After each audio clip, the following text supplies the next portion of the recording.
এই শয়তানের পূজারীও কিন্তু পৃথিবীতে অভাব নাই। শয়তানের পূজারীও পৃথিবীতে অভাব নাই। শয়তানের পূজা চলে, আপনি বুঝবেনও না যেটা শয়তানের পূজারী। ইলুমিনাতি যাকে বলে, যারা একটু মোটামুটি ঘাটাঘাটি করেন ইসলাম সম্পর্কে তারা জানেন ইলুমিনাতি একটি নিষিদ্ধ গোপন সংগঠন। এরা হচ্ছে শয়তানের পূজারী। এরা কিসের পূজারী? শয়তানের পূজারী। ওই যে দেখেন না যে এক চোখ এরকম আঁকা থাকে, টেটু দেখেছেন? অনেকে এক চোখ আঁকে, এক চোখের এরকম কোনা ত্রিভুজ টাইপের এক চোখ এরকম আঁকা, চোখ দেখা যায় শুধু একটা। এগুলো হচ্ছে আপনার ইলুমিনাতি, শয়তানের চিহ্ন। ইলুমিনাতির পূজা যারা করে চিহ্নগুলো তারা দেখায়, এবং এরকম চিহ্ন দেখায়, দেখবেন এভাবে, এগুলো হচ্ছে শয়তানের চিহ্ন। এরকম শিং এভাবে দেখায়, শিংয়ের চিহ্ন দেখায়, এগুলো শয়তানের চিহ্ন। এরা হচ্ছে পৃথিবীতে বিশ্বে যত বড় বড় প্রভাবশালী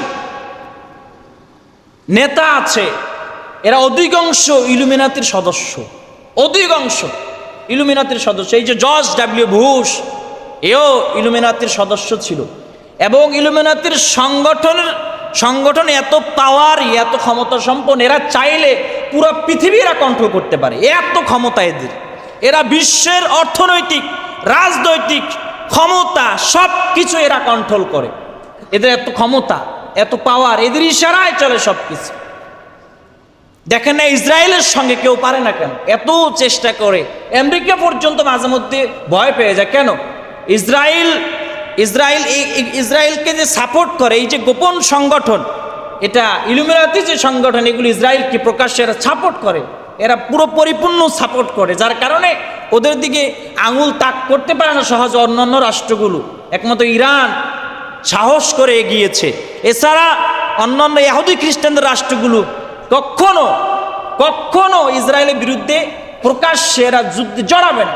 এরা পিছন দিক থেকে লিড দেবে, প্রকাশ্যে চাইলেও আসতে পারবে না, কারণ তারা ইলুমিনাতি এই সংগঠনের কাছে ধরা। শয়তানের পূজা চলে। আপনারা ইউটিউবে আজকে গিয়ে সার্চ করবেন যে ইলুমিনাতি কি, বা গুগলে সার্চ করবেন, উইকিপিডিয়ার মধ্যে এগুলো আসবে, বিভিন্ন লেখা আপনারা পাবেন, বিভিন্ন ভিডিও ইউটিউবে আপনারা পাবেন। ইলুমিনাতি, শয়তানের পূজারী কাকে বলা হয়? কারণ শয়তান, আপনারা মনে করেন কি শয়তান কি নাই, এখন মরে গেছে কে মনে করেন? শয়তান আছে না নাই? আছে। শয়তানের পূজারীও আছে, যে অদৃশ্যভাবে মানুষকে রাস্তা থেকে হক